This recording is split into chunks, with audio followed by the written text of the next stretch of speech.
قربانی کے چند چیدہ مسائل، جس میں سے ایک مسئلہ تو درپیش یہ ہے کہ کراچی اور اس کے اطراف و اکناف کے اندر جن جو جانور ہیں ان کے بارے میں کیا حکم ہے۔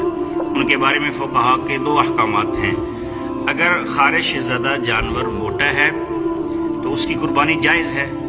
اگر خارش زدہ جانور خارش کی وجہ سے اس کا فربا پنگ ختم ہو چکا ہے، وہ نحیف ہو چکا ہے، دبلا پتلا ہو چکا ہے، کمزور ہے، تو اس کی قربانی جائز نہیں ہے۔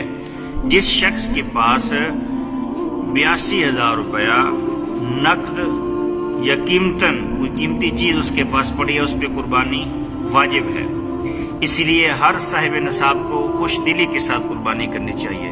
حضور علیہ السلام نے جب آخری حج فرمایا تو آپ نے 100 اونٹ ذبح فرمائے۔ 63 اونٹ آپ نے اپنے دست اقدس سے، دست فیض سے، دست کرم سے ذبح فرمائے، اور 37 اونٹ مولا کائنات کرم اللہ تعالی وجہ الکریم نے ذبح فرمائے۔ 100 اونٹ، ایک اونٹ کے اندر 7 حصے ہوتے ہیں۔ حضور علیہ السلام نے گویا 700 قربانیاں فرمائیں۔ آپ جس اونٹ کو ذبح کرنا چاہتے ہیں نا، وہ اونٹ دوسرے اونٹ کو مار کے لڑ کے حضور علیہ السلام کے سامنے اپنی گردن کو پیش کر دیتا، اور قیامت تک آنے والے لوگوں کو پیغام دیتا کہ جو حضور علیہ السلام کی سامنے ذبح ہو جاتے ہیں وہ قیامت تک ذکر اور زندگی پا جاتے ہیں۔ اس لیے خوش دلی کے ساتھ قربانی کرنی چاہیے۔ ہم سارے اخراجات افورڈ کر لیتے ہیں، گھر کے معاملات، شادی بیاہ کے معاملات، دوستوں کی ناک رکھنا ہو، اپنی ناک رکھنا ہو، رشتہ داروں کی ناک رکھنا ہو تو ہم ادھار لے لیتے ہیں یا قرض لے لیتے ہیں، اور بڑھا چڑھا کے نمود و نمائش اور ایک ریاکاری کا ایلیمنٹ پیش کرتے ہیں تاکہ ہماری ناک رہ جائے، سوسائٹی کے اندر، معاشرے کے اندر ہماری عزت برقرار رہے۔ یہ تو خالصتاً اللہ کے ساتھ معاملہ ہے۔ اگر اللہ کے راستے پہ ایک دیں گے تو اللہ اپنے فضل و کرم کے ساتھ اپنے حبیب کے صدقے میں 700 گنا ہمیں واپس ریٹرن دے گا۔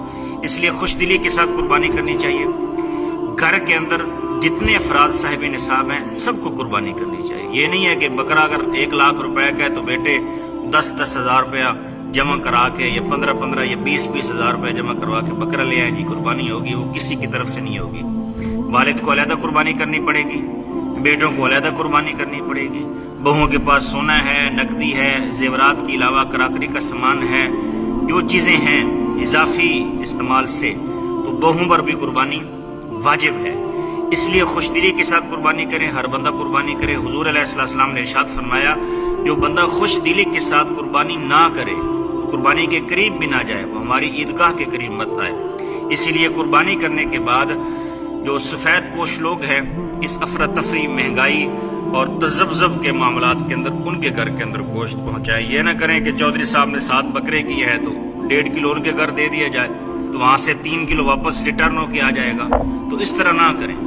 اس طرح جو مستحق ہیں ان کے حقوق کو سلب کیا جانے کے مترادف ہے۔ اللہ تعالیٰ مجھے اور آپ کو، پوری ملت اسلامیہ کو خوش دلی کے